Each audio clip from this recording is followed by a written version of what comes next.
Au niveau du ministère des Sports, moi je connaissais, j'ai connu sur les bancs du conseil régional la nouvelle ministre. C'est effectivement quelqu'un de conviction qui connaît le sport.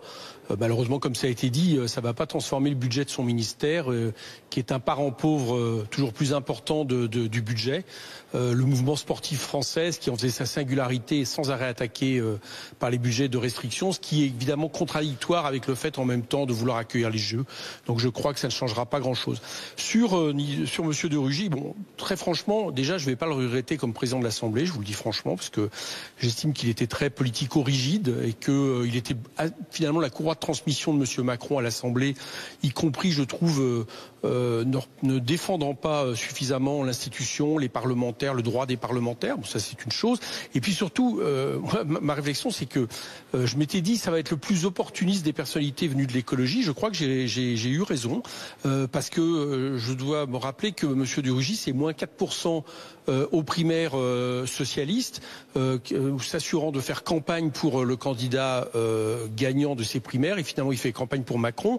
Et c'est aussi celui qui, mort est bonne, a fait en sorte de retarder le débat à 1h du matin sur la question des glyphosates, quand il y avait une grosse pression pour l'interdire, et non pas seulement, j'allais dire, que l'on parle de durée encore de prolongation de son utilisation, ce qui n'est pas la même chose. Et donc je trouve qu'il a là joué les intérêts qui n'ont rien d'intérêt écologique, parce qu'il s'assurait ainsi que l'amendement proposé ait moins de voix. Donc voilà, c'est un peu les deux souvenirs que j'ai de lui. Je crois que ça ne changera rien à la politique du gouvernement, elle restera productiviste et libérale. Au-delà de ces deux personnalités qui vont faire leur entrée au gouvernement, vous avez le sentiment que les dernières heures, les derniers jours, on parle également évidemment du prélèvement à la source, marquent une forme d'échec ou de tangage du navire de la Macronie? Oui, ça fait deux échecs. Enfin, le prélèvement à la source, c'est pas encore sûr qu'il recule complètement. Il ferait mieux de le faire, parce que c'est un très mauvais projet, alors qu'on a un excellent système en France et qu'on peut même l'améliorer en gardant le fait que ce soit le ministère des Finances qui s'en occupe, avec ce qu'on appelle le prélèvement contemporain, qui ne serait pas à la charge des entreprises et qui permettrait que ce soit toujours le ministère des Finances qui le fasse. Mais c'est un très mauvais projet, mais en plus, effectivement, ça ferait deux échecs suite à la loi institutionnelle. Et je crois que c'est un formidable encouragement pour tous ceux qui s'opposent au projet d'Emmanuel Macron. On peut les faire reculer.